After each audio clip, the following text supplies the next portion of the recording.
পশ্চিম বর্ধমানে জেলা শাসকের দপ্তরে নতুন ভোটারদের নিয়ে ভোটার লিস্টে নিয়োজিত করার কাজ ব্লকে ব্লকে এবার শুরু হবে এবং সেই কারণে আজ জেলা শাসকের দপ্তরে একটি বৈঠকের আয়োজন করা হয়। বৈঠকে উপস্থিত ছিলেন পশ্চিম বর্ধমানে জেলা শাসক এস পন্নাবলম সহ ব্লকের আধিকারিক এবং অন্যান্য আধিকারিকেরা।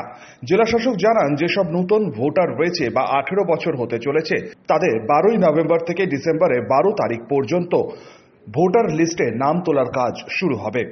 এলাকায় যেসব বিএলও রয়েছে তাদের কাছে গিয়েই নাম নথিভুক্ত করতে হবে অথবা অনলাইনে গিয়েও নতুন ভোটাররা তাদের নাম ভোটার লিস্টে নিয়োজিত করতে পারে।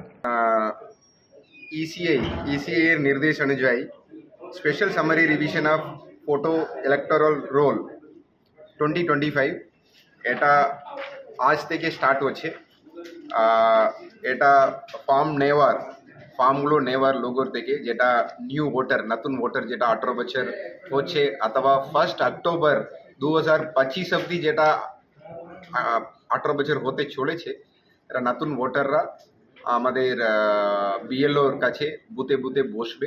প্রতিদিন 2টো থেকে 4টে পর্যন্ত বসবে। যেদিন স্যাটারডে সানডে 11টা থেকে 4টে পর্যন্ত বসবে।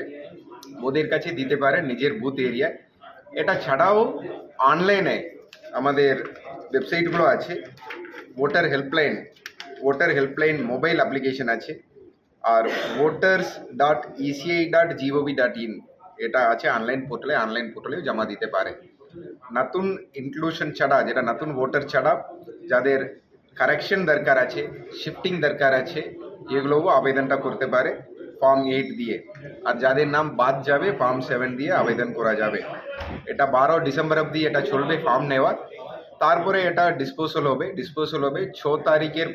6 জানুয়ারি 2025 এটা ফাইনাল পাবলিকেশন হবে। তারপরে মানে আমাদের যারা অ্যাপ্লিকেশন করেছিল, কারেকশন করেছিল, তারপরে পোস্টাল ডিপার্টমেন্টের মাধ্যমে এপিক কার্ডটা পেয়ে যাবে। সো আমি সবাইকে অনুরোধ করব, স্পেশালি নতুন ভোটার যারা স্কুলে পড়ছে অথবা কলেজে পড়ছে তাদেরকে অনুরোধ করব, যারা 18 হয়ে গেছে অথবা 18 বছর হবে 1 অক্টোবর 2025 ভিতরে তারা যেন এই সুযোগটা ইউজ করে। আসানসোল থেকে সঞ্জয় যাদবের রিপোর্ট, 99 নিউজ বাংলা।